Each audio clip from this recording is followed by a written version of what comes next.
The pathway to hell is paved by good intentions. I remember in high school, um, there was like this, I was just saying something nice. I was saying like, oh, it's not your fault. Like your mother doesn't need to treat you like that. And then they go, wow, you're actually really nice. Like I didn't expect it.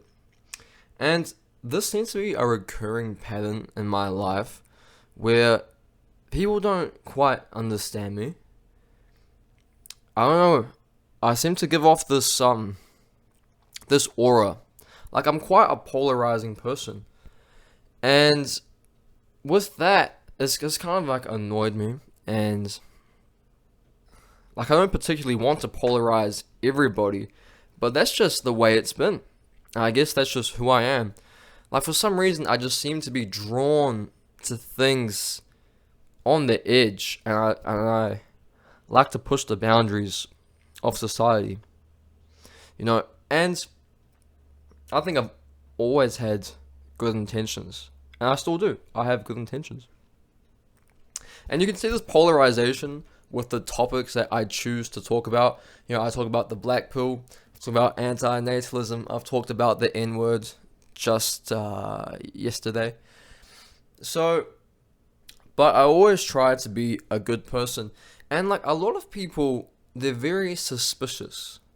They're very suspicious because I'm like a walking, talking philosophical guy, and I'm always like dropping game and wisdom.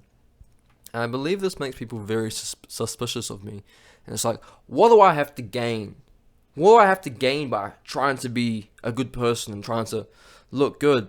And I think it's very, very simple. I try to be a good person because I believe that good things happen to good people. I truly believe it. From all the books I've read, things kind of stand out at me. And like a word stands out to me, and that word is service. That word is service to others. I remember seeing a book called Service to Others, like Service to God or something a while ago. And at first my ego didn't like it. It's like, oh, I don't want to serve people. I would rather read the 48 Laws of Power and just become powerful. But for some reason, it sort of stuck around in my memory. Service to something greater. I guess over the times, the more I've learned, the more wisdom I've gained, the more my personal philosophy has developed, the more that I sort of know in my gut and in my heart that when I help other people, when I be more outward and less narcissistic, good things come back to me. And I guess this is where sort of I got this quest that I've only really started to get into maybe recently, maybe in the last year, of really overcoming ego. I think that overcoming and relinquishing ego is one of the best endeavors anybody can undertake. And that's the inner work, right? Because by its very nature, the ego is insecure, it's conniving. I mean, it's really just there as a survival mechanism, right? We all know this.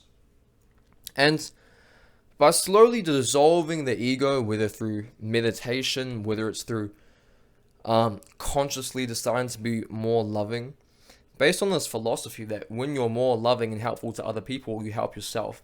And as you naturally dissolve the ego, the more easier it is to sort of connect and really embody this truth that we are all interconnected and that we are all one. By the way, the highest form of conscious awareness on AQAL, I don't know if you guys watch Home Earth, is non-duality. There's a really famous guy, this really famous teacher, who was in a non-dual state, and every enlightened master has been in this non-dual state. And that famous guy I'm talking about was Jesus Christ. Okay, that's why he said, love others as you love yourself. Because the other people is yourself. And I think that's really the ideal for me, is that I want to connect to that. When all is said and done, and I look back at what my ego has done, I look back at what makes my ego happy, It's a never-ending vortex. It's like a cup with holes in it. Nothing could really ever truly satisfy the ego. All of it is temporary. Doesn't matter what I have, what clothes I have, what car I have, girls I have, friends I have. It doesn't really, like, the ego just wants to move on. Like, I'm single right now, and I think about, man, I really want a girlfriend. Man, I'm even thinking, bro, I should have a roster right now. If I had a roster right now, like I was with the girl, I went on a date. It was like maybe a month ago now, and I was thinking to myself, like, bro, I should have kept pursuing her because then I would have a girl on the side, and because I could have, but I just didn't feel it. And it's like, all of it is not truly satisfying, because I remember when I had my girlfriend, it's like, you know, you get to that stage in that relationship where you kind of reach a standstill and it becomes your new baseline. And it's not even that fucking good. It's like, you really want it when you don't have it, and then when you have it, it's like, whatever. You know, what fucking ever. So, and then, you know, this is really just about self-awareness and recognizing that on a low level, on like a low frequency, what our ego wants does not satisfy us. Okay. And then the way we move up higher is with more awareness, more conscious thinking, and we think, what's going to satisfy me long term? A problem I have right now is that I'm mindlessly scrolling on the internet, and I think, fuck, this is not really aligned with my quest of gaining wisdom. And that quest of gaining wisdom is going to serve as a better coping mechanism, and give my ego a better long term chance of being satisfied. Because it's almost like the ego is always returning to like a low baseline. But even though that's all cope, I think I still want to reach enlightenment. I want to be free. I want to be completely free from duality, from my ego perception. And like, I don't know if people are clued into this, but the ego, your perception, all suffering comes from our ego. It's that our ego, it puts things into good, bad, beautiful, ugly. That's what the ego does. But in reality, there is no dualism. There is only a perfect unfoldment which is constantly happening right now. And you get glimpses of that when your ego is silent, when you are still.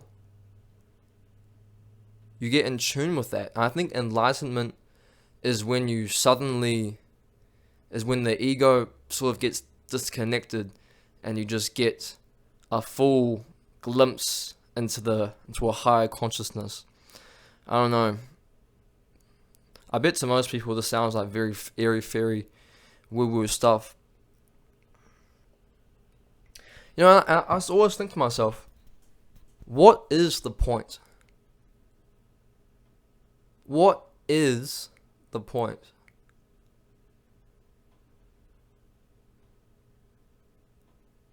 The point is love. The point is love. The reason that we should accumulate wisdom, the reason that we should accumulate strength, is that we can be more loving.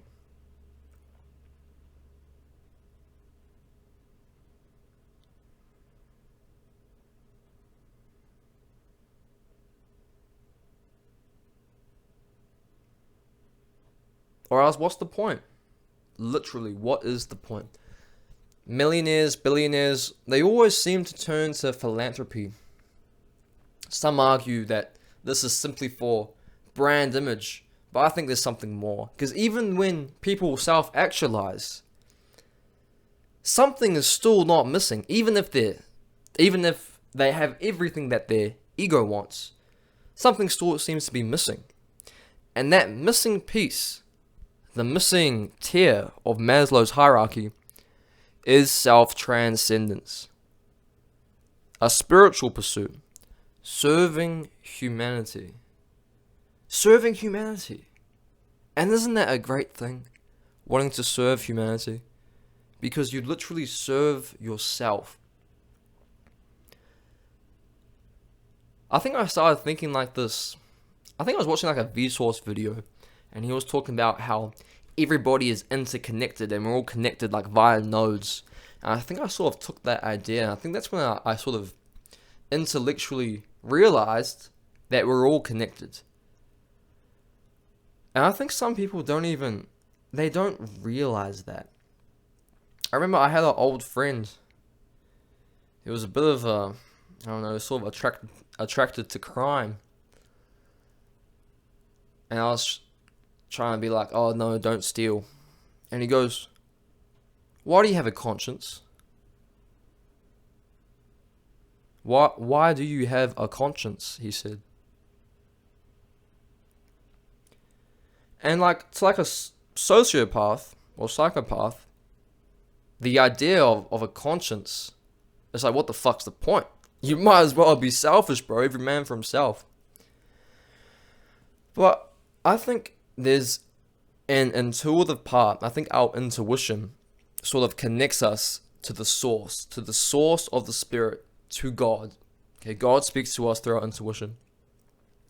And that source, that interconnected oneness of everything, you know, our intuition, our conscious connecting us to that, it makes not being a fucking asshole, being a good person, much, much more obvious.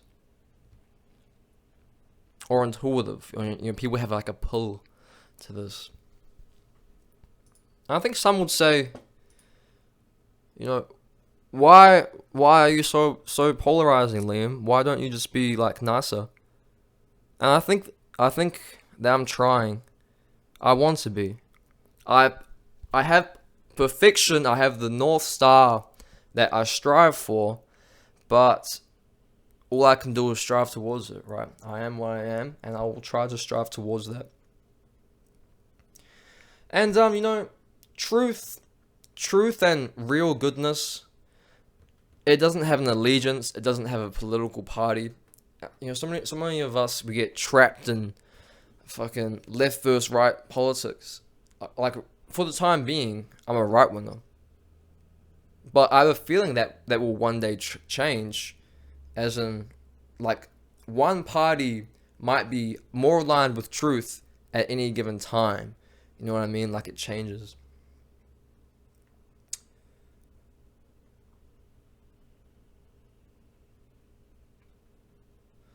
What do you guys think?